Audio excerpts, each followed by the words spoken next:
Selamat siang, salam sejahtera bagi kita semua. Kami dari kelompok 1 yang beranggotakan dari Adelbert Lana Simangunso, Ajeng Asri Audi, Angin Cosia.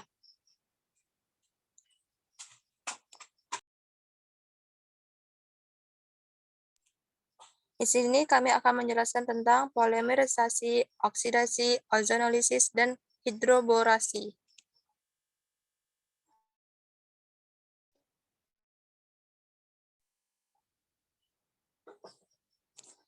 Pertama, pengertian polimerisasi ialah proses penggabungan dua jenis dan dalam jumlah yang sangat besar untuk menjadi polimer. Secara umum, polimerisasi dibagi menjadi dua golongan, yang terdiri dari polimerisasi kondensasi dan polimerisasi adisi. Konsepnya yaitu polimer merupakan suatu molekul raksa makromolekuler yang terbentuk dari susunan ulang molekul kecil yang terikat melalui ikatan kimia. Suatu polimer akan terbentuk bila 100 kecil disebut monomer yang saling berkaitan dengan satu rantai yang disebabkan oleh jumlah atom membentuk yang besar. Selanjutnya,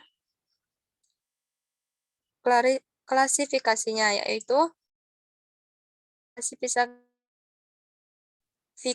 menjadi dasar asal atau sumber reaksi pembentukannya, struktur, sifat termal, dan kristal. Berdasarkan respon termal, polimer terdiri dari atas polimer termoset. Keunggulan dan pengaplikasiannya yaitu polimer sering dimanfaatkan dalam berbagai aplikasi. Salah satunya adalah sebagai kemasan plastik. Dalam kaitannya dengan kemasan plastik, maka perlu dipertimbangkan terhadap sifat mekanik bahan polimernya. Sifat-sifat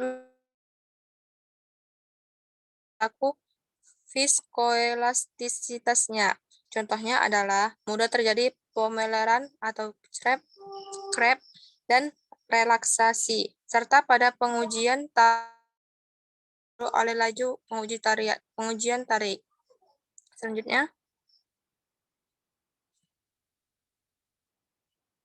Selanjutnya akan Cahya dipersilakan. Baik, terima kasih. Saya akan menjelaskan tentang oksidasi. Di sini oksidasi pada hidroksilasi alkena, di mana merupakan peristiwa adisi gugus OH pada kedua karbon ikatan rangkap. Dapat terjadi dengan mereaksikan alkena dengan osmium teroksida. Reaksi terjadi secara asin stereokimia dan menghasilkan 1,2 dialkohol atau disebut diol. Next. Di sini ada oksidasi dari pemutusan ikatan pada alkena. Slide sebelumnya, di mana ojen biasanya digunakan untuk memecah ikatan rangkap dalam alkena.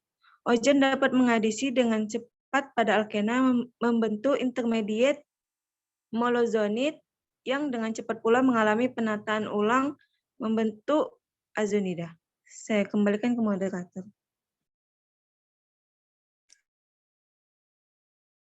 Akan dijelaskan oleh Ajeng. Ajeng dipersilakan.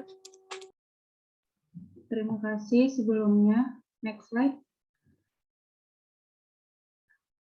Di sini saya akan memaparkan tentang ozonolisis, satu kelompok produk reaksi yang mungkin termasuk apa yang disebut ozonida, yang ditunjukkan lebih dari 3 dekade lalu oleh Rick ZJ untuk memiliki struktur 1,2,4-trioksolana.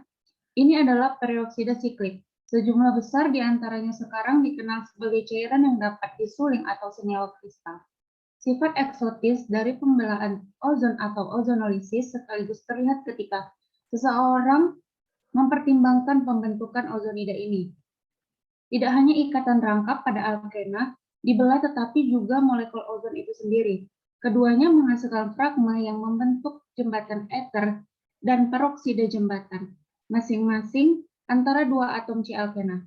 Beberapa reaksi lain yang begitu meyakinkan membutuhkan perhatian sehubungan dengan mekanisme yang terlibat. Pertanyaan ini sejak tahun 1949, kontribusi penting telah dibuat oleh kelompok lain juga. Pembelahan oksidatif senyawa tak jenuh dengan ozon dalam larutan yang pertama kali dipelajari secara rinci oleh Hari pada pergantian abad, dalam banyak hal merupakan hal yang tidak biasa jenis reaksi. Dengan sedikit pengecualian, ikan tetrakap dibelah secara kuantitatif dalam kondisi yang sangat ringan, biasanya pada atau di bawah negatif 78 derajat Celcius dalam larutan encer tanpa adanya dari asam atau basa. Saya kembalikan ke moderator. Baik, terima kasih kepada Ajeng. Selanjutnya akan dijelaskan oleh Adelbert. Adelbert, dipersilakan.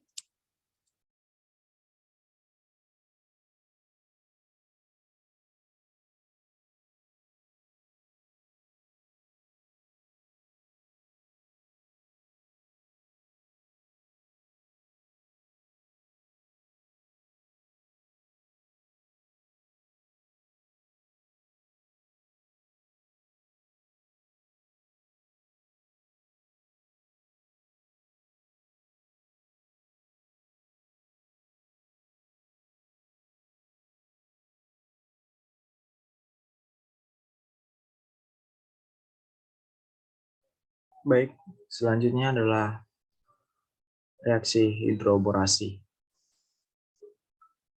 Satu dari banyak metode pembuatan alkohol adalah mereaksikan alkena dengan boran.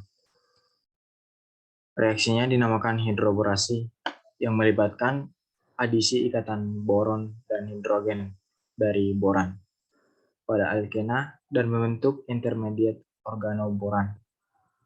Contohnya pada reaksi antara boran dan tetrahidrofuran menghasilkan kompleks dari boran tetrahidrofuran, di mana faktor sterik kemungkinan besar terlibat dalam menentukan regiokimia dari hidroborasi, sehingga terjadi serangan boron pada karbon. Saya kembalikan kepada moderator.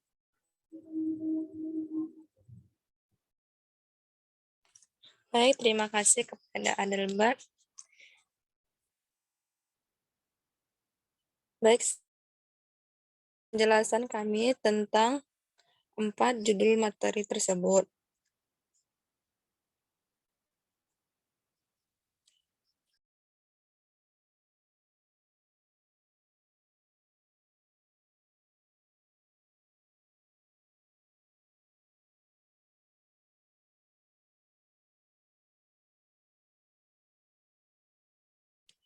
Sekian dari kelompok 1. Terima kasih. Assalamualaikum warahmatullahi wabarakatuh.